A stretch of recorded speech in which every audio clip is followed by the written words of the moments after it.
Up until the late 1960s, long-haired male visitors to Disneyland were stopped at the park gates by cast members who politely informed the hirsute guests that they did not meet the standards of Disneyland's unwritten dress code, and therefore would not be allowed to enter the park.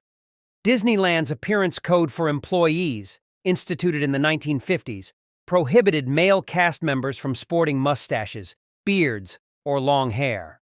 Back when the code was implemented, facial hair was perceived as conveying a negative image to many Americans, who associated beards and mustaches on young men with beatniks, un-American activities, and in the 1960s hippies. Disney's philosophy was that customers preferred park workers to be wholesome and well-scrubbed, and some of the same appearance restrictions they placed on their employees were applied to other park guests as well.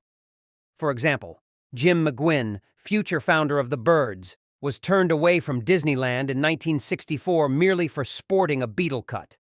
Disneyland's no long hair policy for male guests was not instituted as a reaction to the yippie invasion that forced the park to close early one day in 1970.